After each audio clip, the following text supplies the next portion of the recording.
el arte abstracto es uno de los tipos de arte que son mucho más difíciles de apreciar, porque pues en realidad si lo comparamos, digamos, la cuestión de técnica con alguna pintura de un pintor súper reconocido del Renacimiento, por ejemplo, Leonardo da Vinci o Miguel Ángel, a lo mejor pues se quedan, o sea, obviamente se quedan súper cortas, ¿no?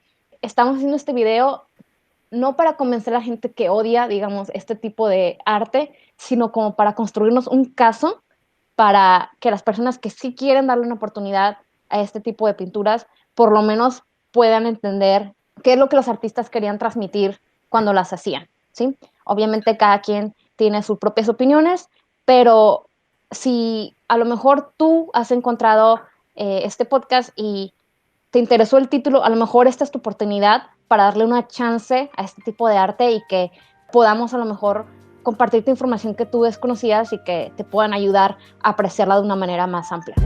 Hola, yo soy Manuel Arrazábal, cofundador de Canvas Lab, y junto con Nayeli Cabrera les traemos el podcast de arte. Nayeli es una apasionada del arte con estudios de diseño gráfico e historia del arte en Estados Unidos e Italia. Y bueno, yo solo estoy aquí para hacerle preguntas y aprender de este tema tan interesante junto con ustedes. Nosotros creemos que el arte es un reflejo del contexto cultural en el que fue creado. Por eso, de cierta forma, aprender del arte es aprender de la historia del pensamiento humano. Esperamos que lo disfruten.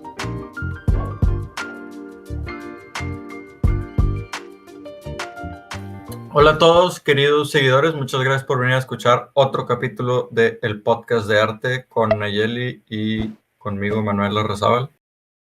El día de hoy Nayeli nos va a platicar sobre cómo apreciar las pinturas abstractas, que pues tal vez muchas personas pensamos que el objetivo es que sean puramente decorativas, pero pues vamos a ver si ese es el objetivo o cómo es que podemos entenderlas de la mano de Nayeli. Bueno, gracias Manuel. El tema de hoy es muy interesante porque creo que es uno de el tipo de arte que a lo mejor hace como que la gente se enoje. De repente, por ejemplo, imagínate que tú vas a un museo y llegas y hay como que una explosión de pintura que literalmente cualquier niño de 5 años del kinder lo pudo haber hecho, ¿no? Como las de Entonces, Pollock. como las de Pollock, exactamente. Y es como que un tema que a lo mejor da muchos buenos argumentos para la gente que odia, digamos, el arte moderno o posmoderno, para decir, no, es que sabes que esto es pura basura, esto ni siquiera es arte. Entonces, yo creo personalmente que el arte abstracto es uno de los tipos de arte que son mucho más difíciles de apreciar, porque pues en realidad si lo comparamos, digamos, la cuestión de técnica con alguna pintura de un pintor súper reconocido del Renacimiento, por ejemplo, Leonardo da Vinci o Miguel Ángel, a lo mejor pues se quedan, o sea, obviamente se quedan súper cortas, ¿no? Creo que cabe aclarar al principio que estamos haciendo este video para no para convencer a la gente que odia, digamos, este tipo de arte, sino como para construirnos un caso para que las personas que sí quieren darle una oportunidad a este tipo de pinturas, por lo menos puedan entender qué es lo que los artistas querían transmitir cuando las hacían, ¿sí? Obviamente cada quien tiene sus propias opiniones, pero si a lo mejor tú has encontrado este podcast y te interesó el título, a lo mejor esta es tu oportunidad para darle una chance a este tipo de arte y que podamos a lo mejor compartirte información que tú desconocías y que te puedan ayudar a apreciarla de una manera más amplia. ¿Sí? Oye, yo la primera duda que tengo es, ¿qué es considerar el arte abstracto? Porque pues hay diferentes niveles de abstracción, ¿no? Digamos, pues desde el postimpresionismo ya se podría llamar que se están haciendo abstracciones, ¿no? También el art deco, el cubismo, obviamente, y están como que ya los extremos, que es el arte de Pollock o Rothko, cosas así, ¿no? ¿Desde dónde empieza arte abstracto? Esa es mi primera duda. Sin entrar en detalle de nombres de artistas o periodos de la historia, prácticamente para distinguir el arte abstracto es cuando tú ves una pintura o una obra de arte y tú no entiendes lo que estás viendo. O sea, por ejemplo, no tiene una representación de caballitos o de una persona, o sea, no tiene ningún objeto físico que tú puedas identificar Entonces el como una cubismo, mano. o sea, pues bajo esa descripción que acabas de decir, el cubismo no es arte abstracto. No, el cubismo es una corriente diferente, pero el arte abstracto como tal es cuando tú de plano ya ves una obra y tú no puedes reconocer nada. Si no hay ningún objeto representado de la vida diaria. Ok, ¿Sí? entonces le llamamos arte abstracto a, digamos, el extremo de la abstracción en el cual ya pues no se distinguen objetos, Sí. aunque pues hay abstracciones más leves en las que sí se distinguen, ¿no? Bueno, ok, resolví mi duda. Sí, esta es una muy buena pregunta y esto, por ejemplo, nos lleva a la siguiente pregunta que es, ¿por qué la gente decide hacer como que este tipo de arte, no? Porque muchas veces tenemos durante toda la historia del arte de la humanidad, las personas tratando como que representar lo que ven, ¿no? Entonces, es muy fácil, como por ejemplo, si tú ves una pintura rupestre antigua de las cuevas, tú ves, por ejemplo, vaquitas o becerritos o chivitos o lo que sea, los animales que tenían, y tú lo identificas, pero con el O arte aliens. abstracto, aliens, con el arte abstracto no hay nada que reconozcas, o sea, no hay nada, o sea, no sabemos cómo identificarnos con estas piezas, no sabemos cómo apreciarlas, no sabemos qué es lo que estamos viendo, ¿no? Entonces yo creo personalmente que esta es una de las mayores razones por las cuales muchas personas odian el arte abstracto, porque no sabemos lo que estamos viendo y es un, digamos, un punto de vista súper legítimo. Te puedes sentir Entonces, excluido, ¿no? Tal vez, como que, pues sí, como que hay, son los güeyes que dicen que les gusta el arte abstracto, nomás andan ahí como que de fantoches, tal vez, ¿no? Pues mira, no sé, pero esto es un sentimiento que a mí también me ha pasado, así como que, ay, güey, no saben ni qué inventar, ¿sabes qué? O sea, nomás nos están tratando de ver la cara y pues quieren que le paguemos dinero y pues Con X, tal de ¿no? ser algo diferente y colorido, lo Sí. hacen. Pero bueno, hoy vamos a analizar el caso de tres artistas que hacen arte abstracto y vamos a entender, digamos, cuáles son las intenciones que ellos tenían o por qué lo que ellos hicieron fue importante y más que nada, por qué es famoso hoy en día, ¿sí? Ok. Eh, Estos artistas son Wassily Kandinsky, Jackson Pollock y Matt Rocco. Como que el arte moderno, como que es cuando en donde inicia el odio de cierta gente y luego el arte postmoderno ya es el siguiente nivel de odio, ¿no? Como que ya Sí, mucha más gente odia el arte postmoderno. Y pues todos estos artistas que estás mencionando son de arte postmoderno, ¿no? Que, fue el último movimiento oficial del arte moderno. Entonces fue ok, como, digamos, el, donde se descompuso todo. en esas palabras sí, fue como que lo último del arte moderno ya para empezar a entrar al postmoderno, ¿ok? Hablamos también Ajá. en el capítulo primero del podcast sobre Piet Mondrian. Él también fue un artista muy importante de esta corriente, pero como ya hablamos de él en el capítulo primero, entonces pues nos vamos a enfocar nosotros tres. Si alguien está interesado, puede regresar a nuestro primer capítulo del podcast y escuchar un poquito más sobre su trabajo y su técnica, etcétera. Ok, Vamos a hablar un poquito sobre Kandinsky, ok. que a mí personalmente siempre me ha dado un poquito de ansiedad sus pinturas, honestamente, porque están súper coloridas y a mí personalmente, así como que las cosas súper coloridas nunca me han gustado. Entonces, por eso yo creo que a lo mejor a mí se me ha hecho un poco más difícil identificarme con sus pinturas, un poco más, eh, digamos, difícil querer yo tener algún tipo de interés en entender, ¿ok? Por mucho tiempo a mí la verdad me valió totalmente eh, sus pinturas, todo lo que él hacía, todo su arte, y fue hasta que de plano me puse a investigar, a ver, si este tipo hace cosas como que tan chafas en cierto sentido, como que tan básicas, ¿por qué entonces de plano mucha gente estudiada que tiene estudios de arte y de historia, o sea, gente que, digamos, sí es bien inteligente, ¿por qué ellos lo reconocen como un pintor importante? ¿O por qué consideran que su trabajo es como que importante o famoso hoy en día? ¿Sí? Ujú. Entonces, me puse a investigar un poquito sobre Kandinsky y encontré diferentes cosas interesantes, ¿no? Primero que nada, ¿quién era Kandinsky? Este fue un pintor ruso, que no nomás era pintor, también era abogado, también era músico, era diferentes cosas, ¿no? Y él se fue a Alemania para trabajar, explorar su arte y todo esto. Y durante la Primera Guerra Mundial, él tuvo que regresarse a Rusia, ¿no? Sí, estoy viendo que Eh, murió justo antes de que empezara la segunda, o sí, cuando iba empezando. Entonces, ok. entonces, pues fue un artista que vivió todas estas cosas de la guerra y que es una cosa Ujú. muy importante de entender, que la corriente, digamos, como movimiento artístico de la expresión abstracto, expresionismo abstracto, sucedió prácticamente desde 1900 hasta 1950, 60, cuando tuvo como que su más auge.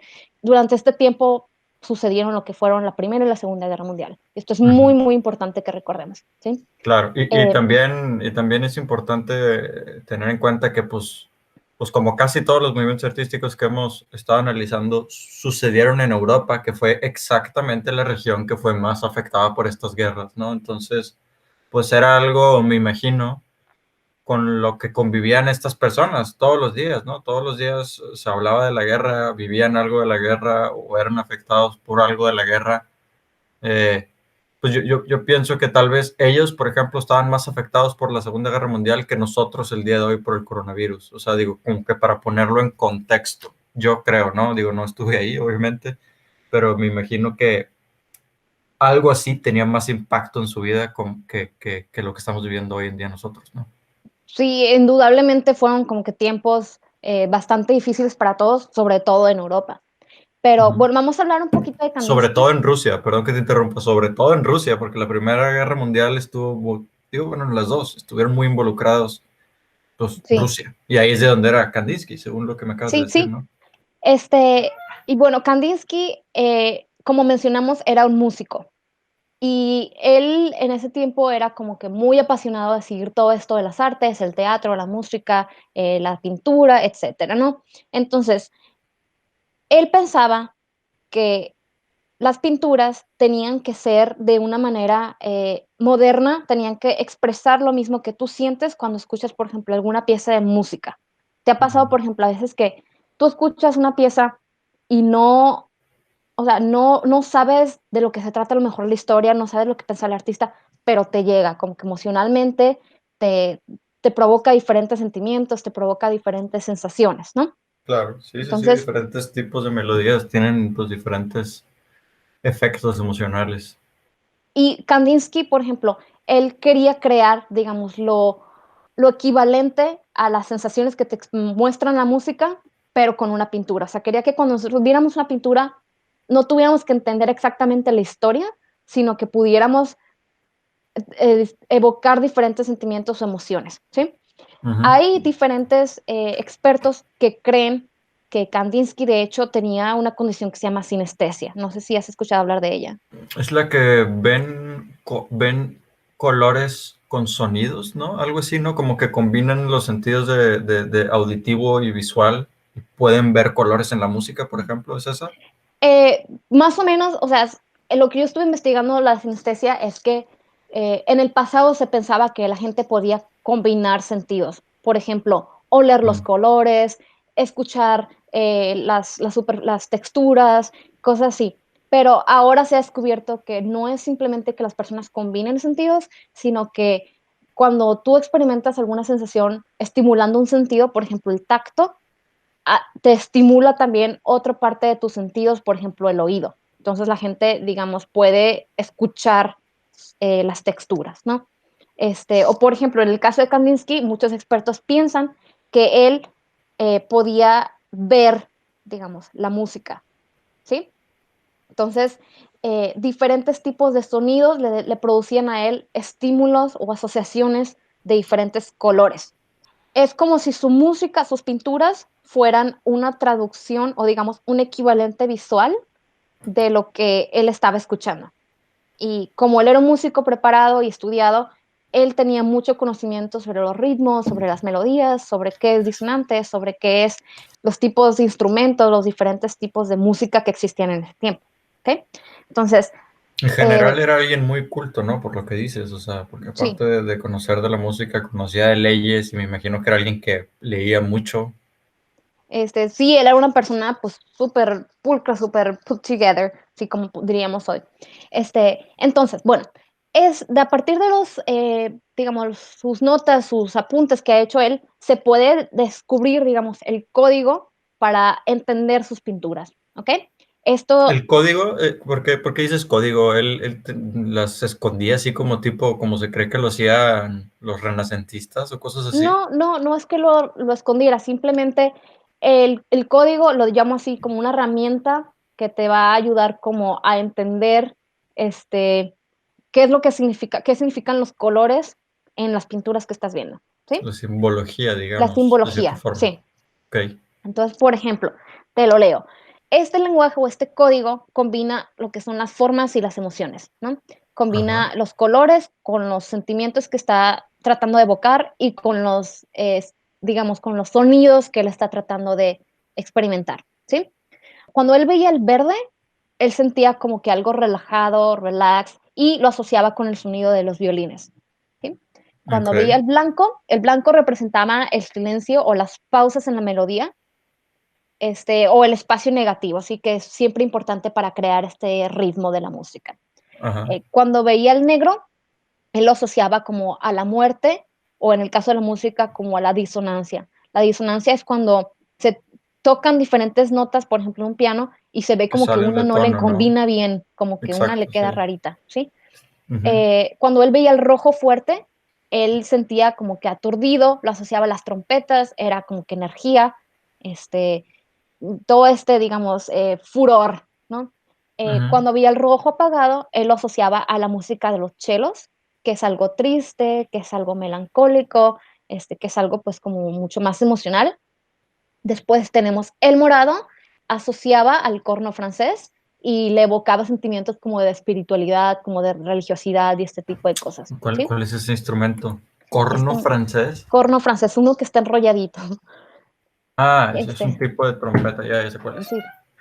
Cuando él veía, por ejemplo, el azul claro, él lo asociaba al sonido de las flautas y lo asociaba como que algo celestial o algo espiritual.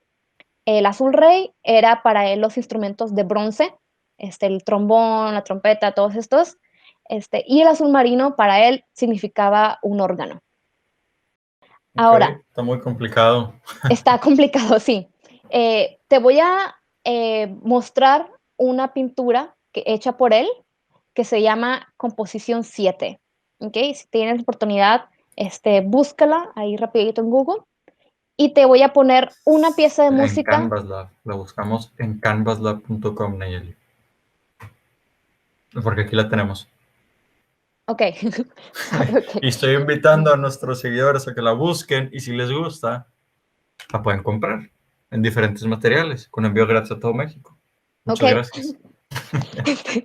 ok, vamos a apreciar esta obra que la pueden buscar en canvaslab.com y vamos a escuchar una pieza de música de compositor o músico que estaba muy de moda del tiempo de Kandinsky y que sabemos que Kandinsky era especialmente fan de este hombre, ¿sí? El punto es que veamos, digo, la pintura y escuchemos la pieza al mismo tiempo, ¿sí? Ok. Ok.